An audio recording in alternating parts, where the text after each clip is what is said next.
The council chamber was massive. Its ceiling stretched so high that Ambassador Tejo could barely see the top. Floating platforms held representatives from 47 different alien species. Each platform glowed with a different color. The humans sat on the lowest platform closest to the floor. Tejo sat straight in his chair. His hands rested calmly on the table in front of him. Behind him sat 3 other human diplomats. They wore simple gray suits. The aliens around them wore elaborate robes and decorations that sparkled under the lights. High Chancellor Voth stood at the center platform. He was tall and thin with purple skin that seemed to shimmer. His forearms moved as he spoke. His voice boomed through the chamber without any microphone. "We will now hear the human petition," Voth said. His tone made it clear he found this boring. Tejo stood up slowly. He held a small datapad. "Thank you, High Chancellor. Humanity requests equal voting rights in the Galactic Council. We have been members for 6 months now. We have fulfilled every requirement asked of us. We believe it is time for full membership status." Laughter rippled through the chamber. It started soft but grew louder. Dozens of aliens made sounds that passed for laughter in their species. Some clicked their mandibles. Others whistled. A few just rumbled deep in their throats. Voth raised one hand. The laughter stopped instantly. "Equal voting rights? Your species discovered faster than light travel only 3 years ago. Some of us have been traveling the stars for 10,000 years. You are children asking to sit at the adult table." More laughter. Tejo did not smile. He did not frown. He simply looked at Voth and waited. "The Galactic Council has rules," Voth continued. "New species must prove themselves worthy. You will remain in probationary status for at least another 10 years. Perhaps 20. We will decide when you are ready." A large alien with gray skin and 6 legs leaned forward on his platform. This was Trade Minister Kellis. His voice sounded like grinding rocks. "Speaking of proving yourselves, we need to discuss resources. Humanity currently provides food supplies to 17 council worlds. This is good. But we need more. Increase your shipments by 40%. Tejo made a note on his datapad. "Will there be an increase in compensation?" Kellis laughed. It sounded like an avalanche. "Compensation? You should be grateful we accept your primitive agriculture. Consider it your membership fee." Another alien stood up. This one had red scales and wings folded against her back. Fleet Admiral Cora's eyes glowed yellow. "I have reviewed human military capabilities. Your ships are slow. Your weapons are weak. Your tactics are simple and predictable. How you survived this long in space is a mystery." "Our tactics work for us," Tejo said quietly. "Work?" Cora snorted flame from her nostrils. "You have never faced a real enemy. The galaxy has dangers you cannot imagine. You should be grateful the Council protects you." "We are grateful for the Alliance," Tejo said. He did not mention that human ships patrolled 3 sectors the Council could not cover. He did not mention the pirates his people had stopped last month. He just wrote another note on his datapad. Voth spread all 4 of his arms wide. "Let us vote on the human petition. All in favor of granting humans equal status?" Silence filled the chamber. Not a single platform lit up with an affirmative vote. All opposed? Every platform except the human one glowed bright. 46 votes against, 0 votes for. The humans could not vote on matters concerning themselves. "The petition is denied," Voth declared. "Humanity will continue in probationary status. This matter is closed for at least 5 more years. Do not waste our time with such requests again." Tejo nodded once. He tapped his datapad, saving all his notes. Then he stood up fully and bowed slightly to the High Chancellor. "Thank you for your clarity, Chancellor Voth. The human delegation appreciates the Council's position. It has been very educational." Something in Tejo's tone made a few aliens look at him more carefully, but Voth just waved one hand dismissively. "You are excused. We have important matters to discuss." Tejo picked up his datapad and walked toward the exit. His 3 fellow diplomats stood and followed. Their footsteps echoed in the huge chamber. No one spoke. No one protested. They simply walked out in single file. Behind them, Voth was already moving to the next topic. Now about the mining rights dispute in the Keltor system. The door closed behind the humans with a soft hiss. In the corridor outside, the other 3 diplomats looked at Tejo. A young woman named Mirai spoke first. "Ambassador, that was..." Tejo raised one hand gently. "Not here," he gestured at the ceiling. There were cameras everywhere. There were listening devices in the walls. The council monitored everything. They walked in silence through the winding corridors of Nexus Prime. The station was enormous, home to millions of beings. Aliens of every shape and size passed them in the halls. Most did not even look at the humans. A few gave them looks of contempt or pity. The human embassy was in the outer ring of the station. It was small compared to other embassies. The Pelthian embassy took up 3 entire levels. The human embassy had 4 rooms. Once inside, Taiho led them to the secure conference room. It was the only room completely shielded from surveillance. He pressed his hand to a scanner. The door sealed shut. Red lights indicated the jamming field was active. Only then did Taiho let out a long breath. He set down his datapad and loosened his tie. The other 3 diplomats sat down around the small table. 6 months, said an older man named Junho. 6 months of this treatment. They laugh at us every time we speak, Mirai added. Her hands were shaking slightly. They treat us like we are stupid children. They dismiss everything we contribute, said the 4th diplomat, a quiet man named Bong. We save their security posts. We feed their colonies. We fix their infrastructure, and they act like we should thank them for the privilege. Taiho sat down slowly. He pulled up files on his datapad and projected them onto the wall. Numbers and charts appeared. I have been keeping records. Every contribution we make, every insult we receive, every promise they break. The others leaned forward to look at the data. This is thorough, Junho said with surprise. You have documented everything. I wanted to be sure, Taiho said. I wanted to be absolutely certain before making any decision. He looked at each of them in turn.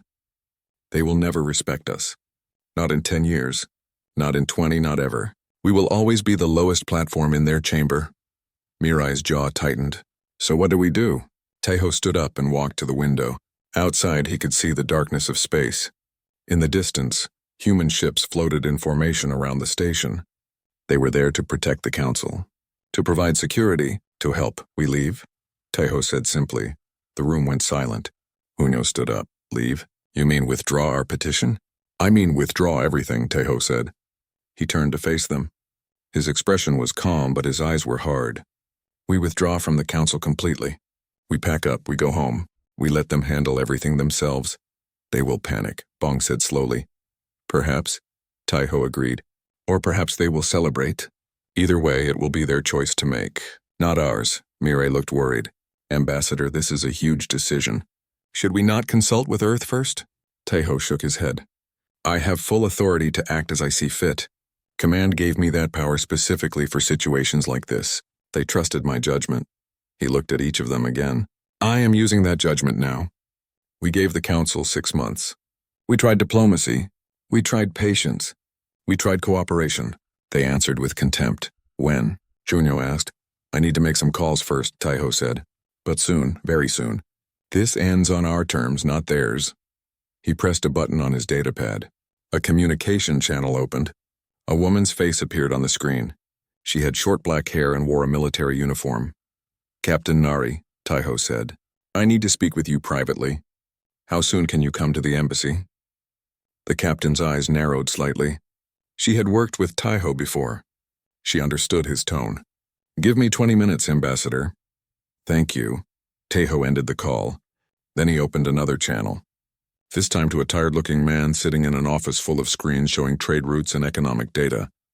Director Hyun, Taiho said, please come to the embassy. Bring all your records on Human Council trade agreements, everything. Hyun adjusted his glasses. All of them? Ambassador, that is a lot of data. I need all of it, Taiho confirmed. This is priority 1. Understood. I will be there within the hour. Hyun ended the call. Taiho looked at his 3 fellow diplomats. The 3 of you should rest. Get something to eat. This will be a long night, but by morning everything will be different. He walked to the window again and looked out at the stars. Somewhere out there was Earth. Home. A world that had survived and thrived long before the Galactic Council existed. A world that would continue long after. Taiho touched the cool glass with one hand.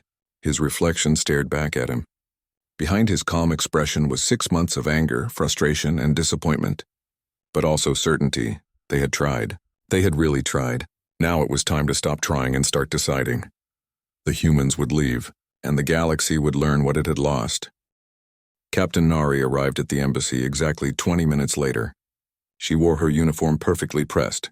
Her boots made solid sounds on the floor as she walked. 2 security officers came with her but waited outside the secure room. Director Hyun arrived shortly after.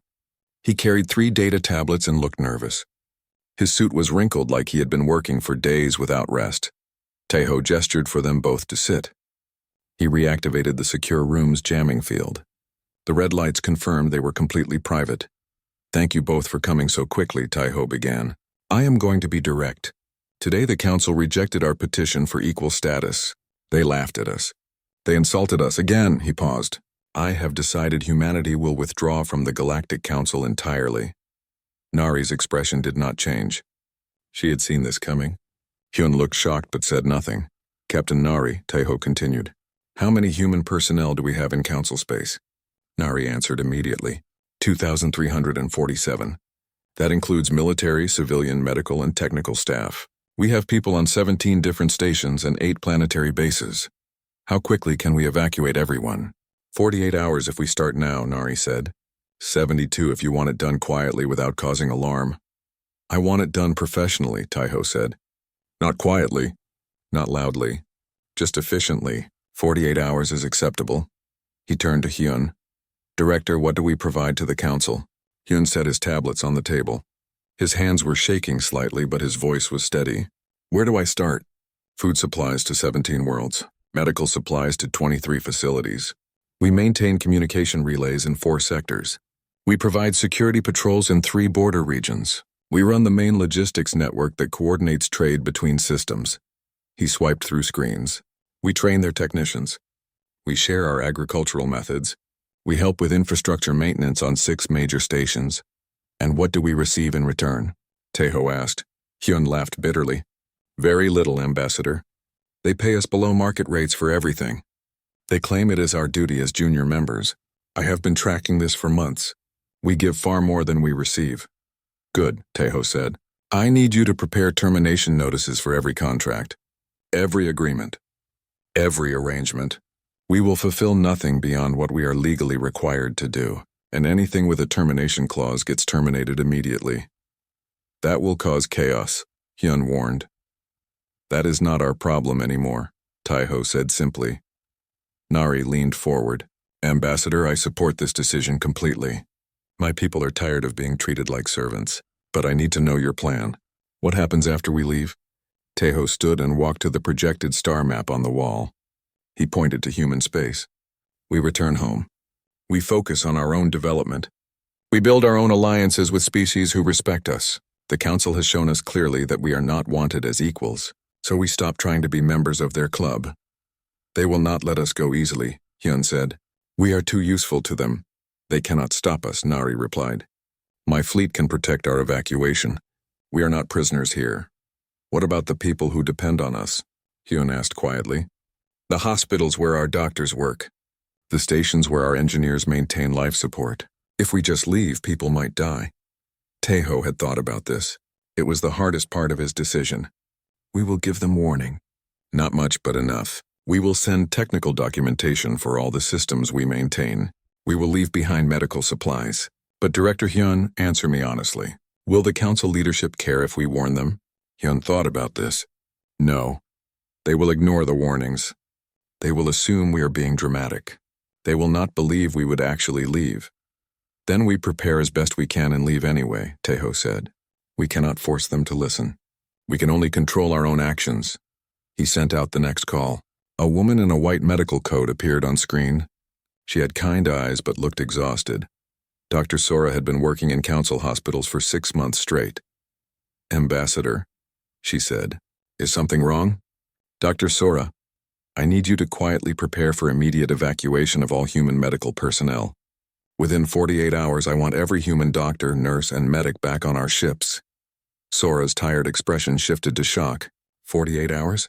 Ambassador, I have patients in critical care. I have surgeries scheduled. There are treatment programs that will collapse without us. I know, Taeho said gently. And I am sorry. But prepare your people anyway. Do what you can to transition your patients to local doctors. Leave full medical records. Leave supplies. But in 48 hours you leave. May I ask why? Sora said. Because we are not welcome here, Taiho replied. Not truly. And it is time we stop pretending otherwise. Sora closed her eyes for a moment. Then she nodded. I understand. We will be ready. The next hours passed in a blur of activity. Taiho sent encrypted messages to every human facility in Council space. The messages were simple and clear. Prepare to evacuate. Pack everything important. Prepare technical handoffs for local staff. Be ready to leave in 2 days. Captain Nari coordinated with her fleet. Ships moved into position. Transport vessels prepared to receive passengers. Security teams got ready to protect the evacuation if needed. Director Hyun worked through the night. He sent official notices to every council office that worked with humans. Professional, polite, but final. Humanity was terminating all agreements effective in 48 hours. On Nexus Prime Station, human engineers began preparing documentation for the systems they maintained. They wrote detailed instructions for how to operate the communication relays. They explained how the life support modifications worked. They left everything organized and clear, but they did not tell anyone they were leaving. They just prepared. In the hospitals, Dr. Sora met with her team. 37 human medical personnel worked across council space. All of them looked confused when she called the emergency meeting. We are leaving, she told them simply. All of us. In 2 days. A young doctor named Jisoo raised her hand. Leaving? Why? What happened? The council does not value our partnership, Sora explained. Our government has decided to withdraw. We have 2 days to transition our patients and pack our things.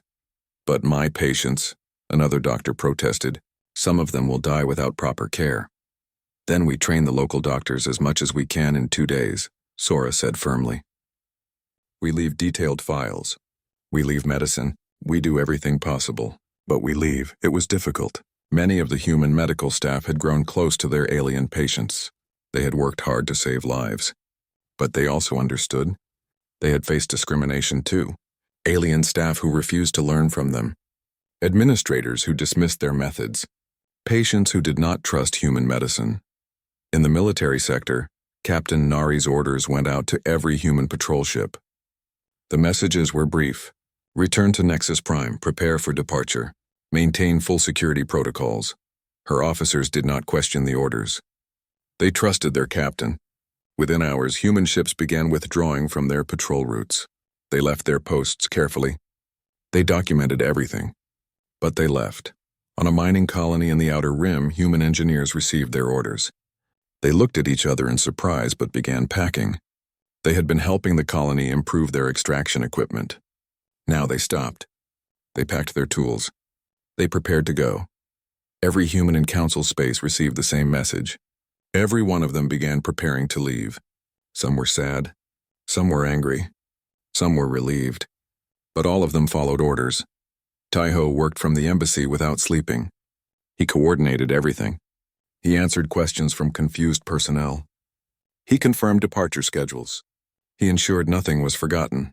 Junho found him at 4 a.m. still working. Ambassador, you need to rest. I will rest when we are home, Taiho replied. He was reviewing lists on multiple screens. Right now I need to make sure everyone gets out safely. They will notice, Junho said. The council. They will see our ships leaving. Let them notice, Taiho said. We are not sneaking away in shame. We are leaving with dignity. By the end of the first day, the council had not said anything. Human ships moved into position around Nexus Prime. Transports docked at various stations. Personnel began boarding with their belongings. And still the council said nothing. They did not believe it was real. They thought humans were just moving people around, reorganizing. The idea that humanity would actually leave was impossible to them. Who would leave the Galactic Council? On the second day, the evacuation continued. More ships arrived. More personnel boarded. Cargo was loaded. Equipment was packed. Human facilities were cleaned and organized. Dr. Sora spent her last day saying goodbye to patients. An elderly Pelthian woman held her hand. Thank you for saving my life, doctor. You are welcome, Sora said gently. Your local doctor will take good care of you now. I left all your records for him. Will you come back? The old woman asked. I do not know, Sora said honestly. I hope so someday, but not soon. She moved through the hospital saying goodbye. Many patients cried. Some alien doctors thanked her for teaching them. Others ignored her completely. She left her office clean and empty. All her research was backed up and copied for the local staff. Trade Minister Kellis started his morning the way he always did. He poured himself a cup of bitter black tea. He sat at his desk. He activated his screens to review the daily trade reports. The numbers looked wrong. He blinked his 6 eyes and checked again. Several commodity markets showed unexpected drops. Not crashes, but significant declines. Food supplies were down. Medical shipments were delayed. Transport schedules had gaps. Kellis pulled up more detailed reports. His tea grew cold as he worked through the data. Something was disrupting the supply chains. Multiple routes showed problems. Coordination between systems was breaking down. He called his assistant. "Get me the logistics coordination office." "Yes, sir." His assistant tried the call. After a moment, she looked confused. "Sir, no one is answering." "What do you mean no one is answering?" "That office has staff around the clock." "I know, sir, but there is no response. The system says the office is empty." Kellis felt a strange sensation in his stomach. Something was wrong. He stood up and walked quickly through the corridors of Nexus Prime. His assistant hurried behind him, trying to keep up. The Logistics Coordination Center was in the commercial wing. Kellis had been there many times. It was always busy. Dozens of people working at screens, managing trade routes, coordinating shipments between hundreds of systems. The door opened when he approached. Inside, the room was dark, empty. Every workstation was abandoned. The screens were off. "No one was there. What is this?" Kellis said to the empty room. His assistant checked her data pad. "Sir, according to records, the humans ran this office." "The humans?" Kellis tried to remember. Yes, the humans had offered to help with logistics coordination 6 months ago. The council had accepted because it freed up resources. But surely the humans had not been doing everything. He went to the nearest workstation and turned it on. Files appeared on the screen. He opened the most recent one. It was dated 2 days ago. A simple message. "All human personnel have been withdrawn from council space. Attached are documentation and procedures for maintaining this office. Good luck." Signed Director Hyun, Human Trade Administration. Kellis read the message 3 times. "Withdrawn? All of them? When did this happen?" He called up station security footage. 2 days ago, dozens of human ships had gathered at Nexus Prime. Personnel had boarded. Ships had departed. And no one had said anything. No one had stopped them. Why would anyone stop them? They were just humans. Junior members. Moving their people around was their business, except they had not moved their people. They had removed them. All of them. Kellis ran back to his office. He started pulling reports from every sector, every station, every facility where humans had been working. Human medical staff withdrawn. Human technical staff withdrawn. Human security forces withdrawn. Human agricultural advisors withdrawn. Human communication technicians withdrawn. Every single human in council space was gone. His tea had gotten cold, but he drank it anyway. His mind raced through the implications. How much did humanity actually do? He had never paid attention. They were just there, helping, always in the background. He began running economic models. What happened if human food shipments stopped? 17 worlds depended on that food. Could local production replace it? He ran the numbers. No, not quickly enough. What about medical supplies? Humans had specialized pharmaceutical facilities. They made certain medicines no one else could produce. How many patients needed those medicines? He checked. Thousands, maybe tens of thousands. Transport logistics? The humans had optimized the entire shipping network. Without them, ships would still move.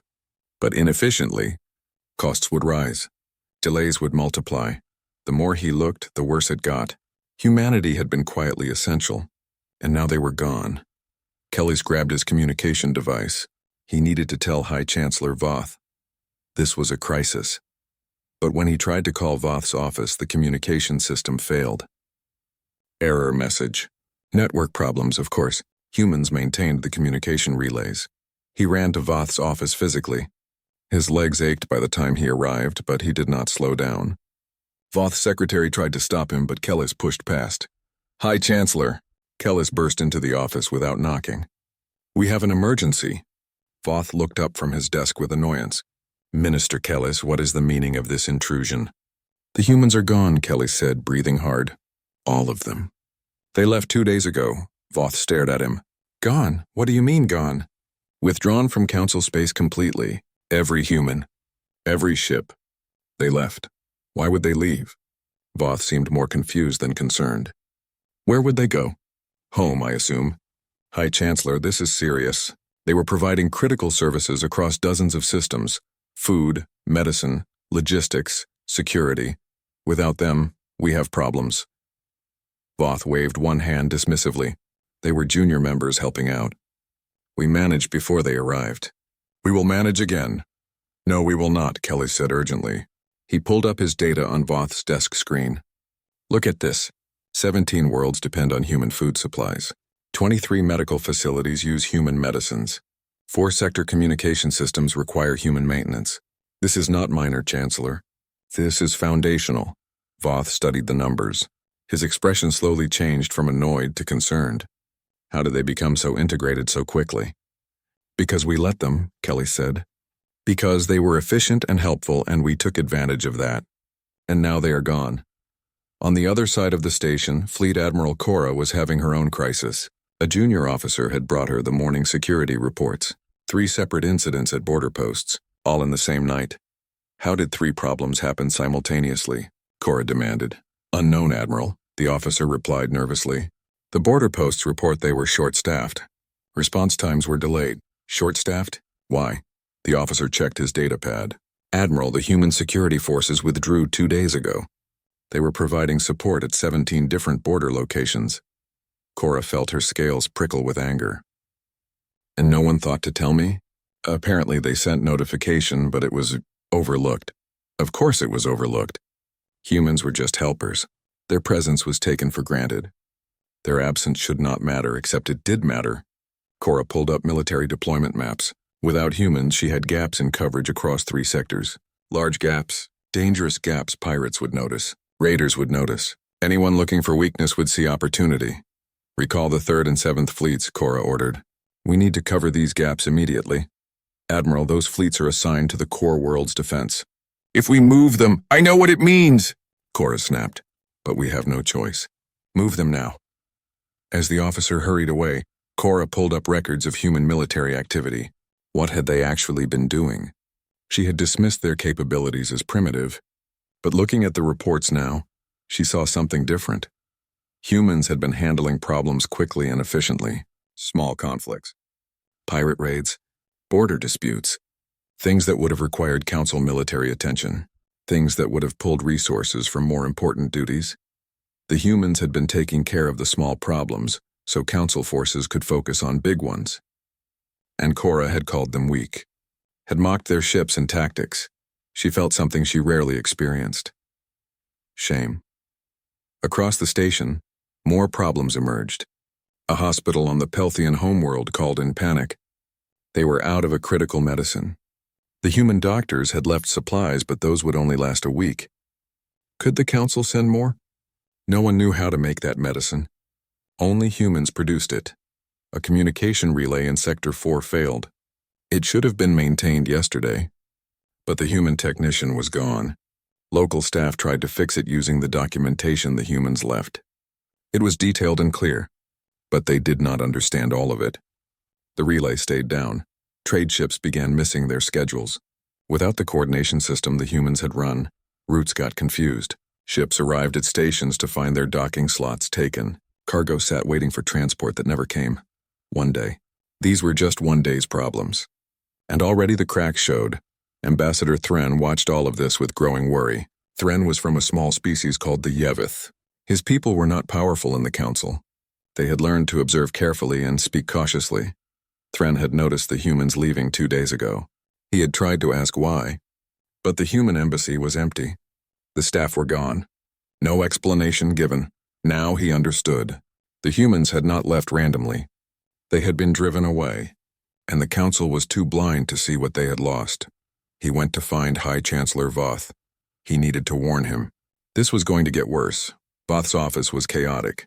Kellis was still there, shouting about economic collapse. Cora had just arrived, her wings spread in agitation, demanding military resources. Other council members were calling in with reports of problems, one at a time. Voth commanded. He looked overwhelmed. Chancellor, Thren said quietly from the doorway. May I speak?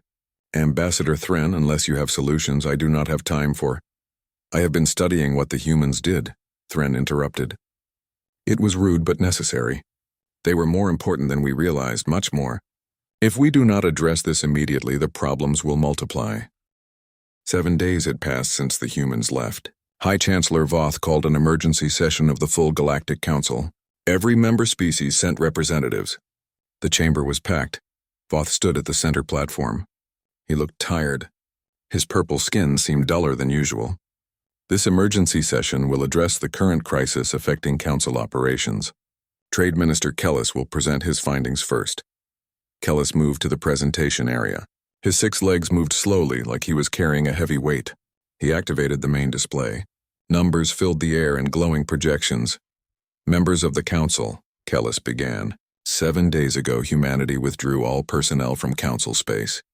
At the time, many of us believed this was a minor inconvenience. I am here to tell you it is not. It is a catastrophe. Murmurs spread through the chamber. Several representatives looked skeptical. Kellis continued. Humanity was providing essential services across Council space. Food production and distribution. Medical supplies and treatment.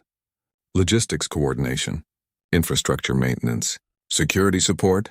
When I say essential, I mean we cannot function without these services. Not long term. He pulled up a chart showing food supplies. 17 worlds depend on human agricultural exports. Current reserves will last perhaps 2 weeks. After that, we face serious shortages. Local production cannot scale up quickly enough. We are looking at potential starvation on 3 colony worlds within 1 month. The murmurs grew louder. Someone shouted, "Why did we become so dependent on human food?" Because it was cheap and reliable, Kellis replied.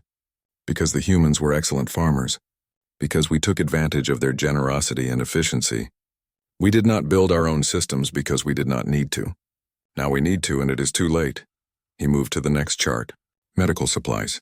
23 medical facilities across Council space use medicines that only humans can produce. Thousands of patients depend on these medicines. Without them, people will die.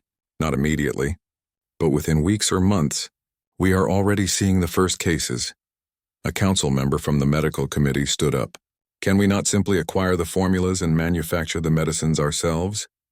We can try, Kelly said. The humans left detailed documentation. But creating pharmaceutical manufacturing from nothing takes time. Months, maybe years. We do not have that time. More charts appeared. Communication systems, transport networks, security coverage. Every chart showed the same story. Critical systems dependent on human support. All of those systems now failing or soon to fail. The economic impact is severe, Kelly said. His voice was heavy with resignation. Without human logistics coordination, shipping costs have increased 40% in 1 week. Trade between systems is breaking down. Markets are unstable. Some are crashing. I project a 20 to 30% contraction in the council economy within 3 months. The chamber erupted. Representatives shouted questions. Others argued with each other. Voth had to call for order multiple times before the noise died down. Minister Kellis, Voth said, surely you are exaggerating. We are the Galactic Council. We have existed for thousands of years. One junior species leaving cannot destroy us. Chancellor, I wish I was exaggerating, Kellis replied. But these are the numbers. This is the reality.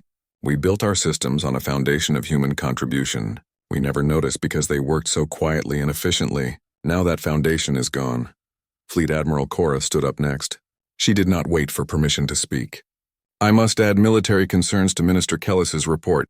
The security situation is rapidly deteriorating.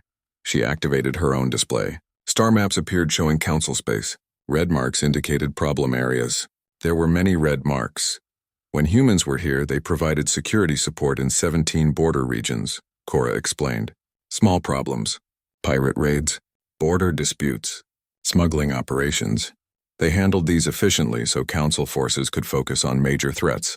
Now those small problems are growing into large ones.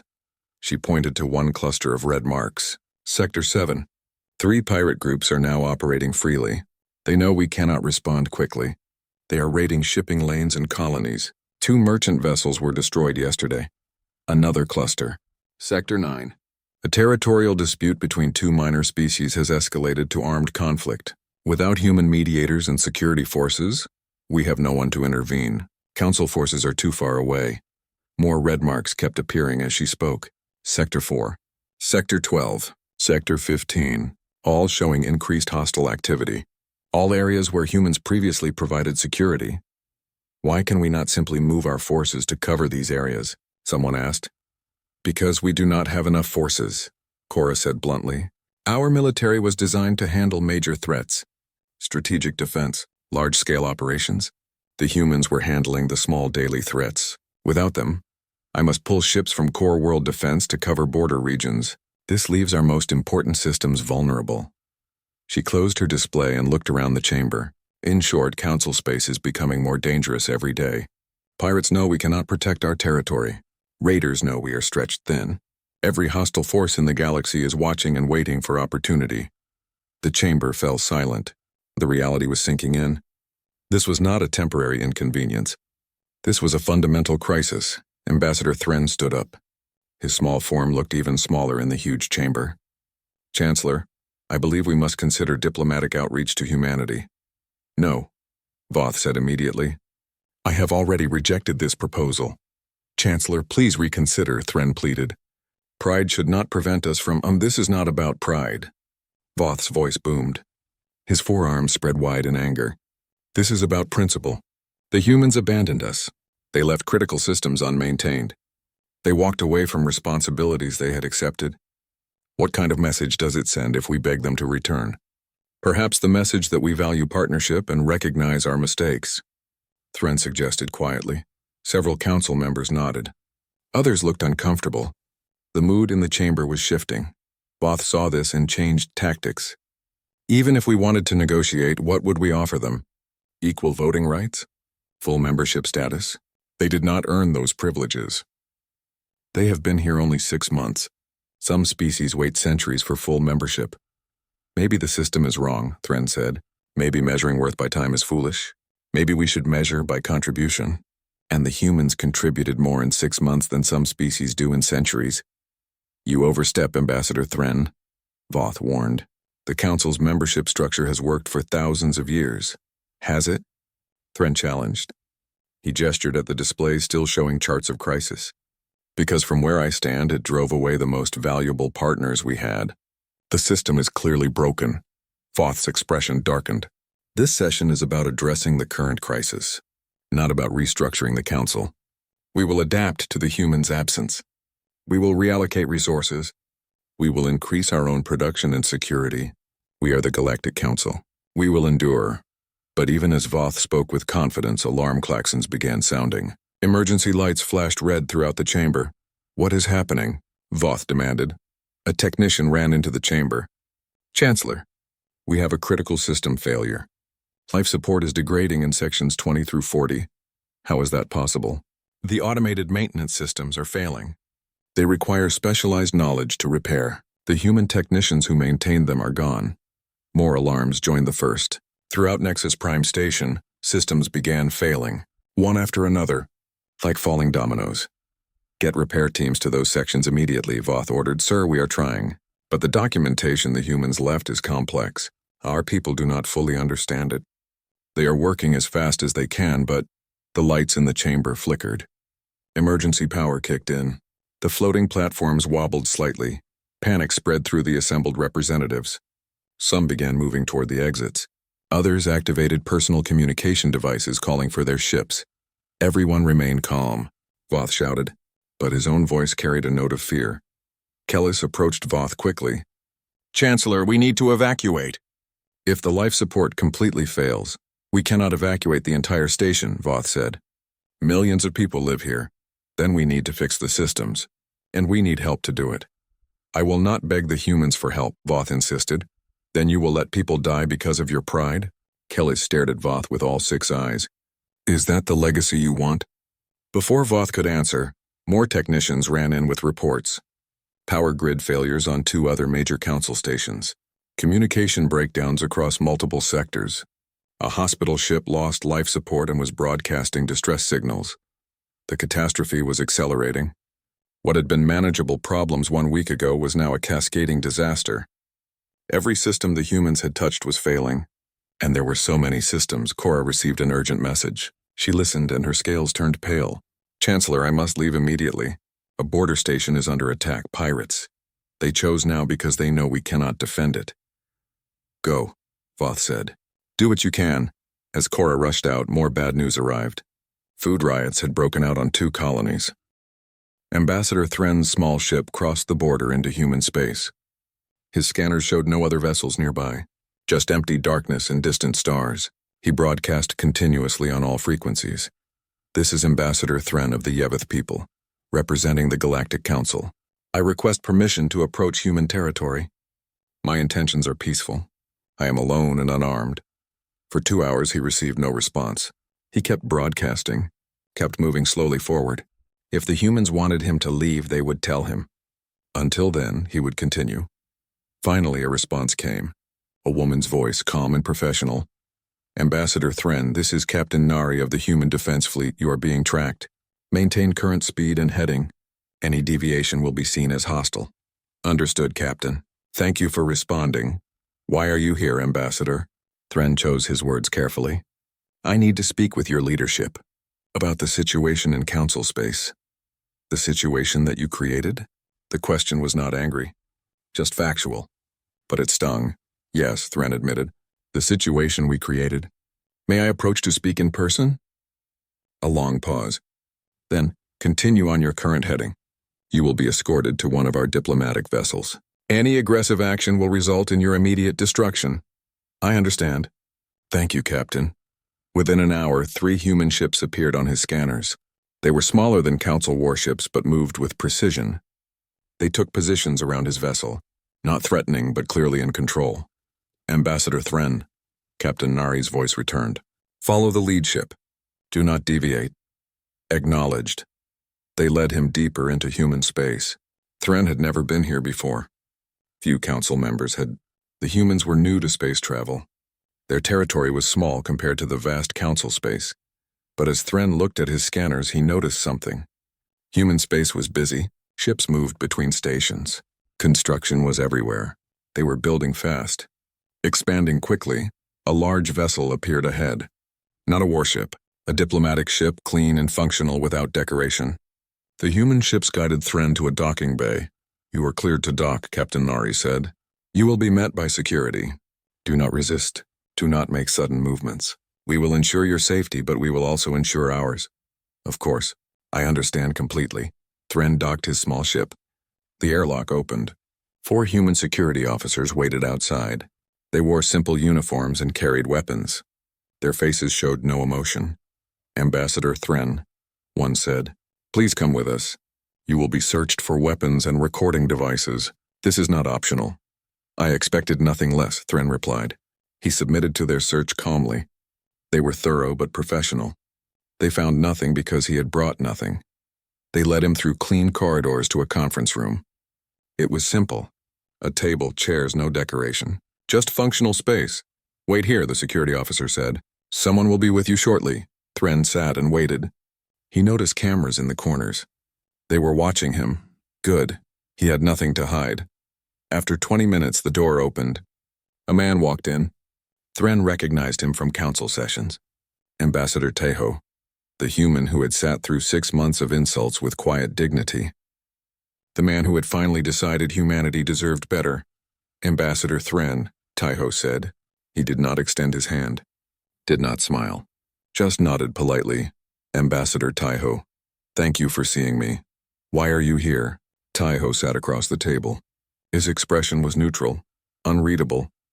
I am here because the council is in crisis, Thren said honestly. Because systems are failing. Because people are suffering. Because we need your help. Your need is not our responsibility, Teho replied. His voice was not cold, but it was firm. We offered our help as partners. You rejected that partnership. You made your position clear. You are right, Thren said. We did. The council treated humanity terribly. 6 months of dismissal and insults. I watched it happen. I tried to speak against it, but I was ignored. Then why are you here now? Because someone needs to be. Because the council leadership is too proud to admit their mistakes. But I am not. I am here to tell you that we were wrong. Completely wrong. About everything. Teho's expression did not change. Continue. The humans were not junior partners helping out, Thren said. You were the foundation holding everything together. Food, medicine, security, infrastructure, logistics, you handled so much. And we noticed none of it. We took you for granted. We assumed you were lucky to be allowed in our presence. You did assume that, Taiho agreed. And now you are discovering the cost of that assumption. Yes, people are dying, Ambassador. Stations are failing. Violence is spreading. The council is collapsing. Is that our fault? Taiho asked. We left peacefully. We provided documentation for every system we maintained. We gave advance notice through proper channels. We fulfilled our legal obligations. What happens next is the council's responsibility, not ours. Thren felt his heart sinking. Taiho was right.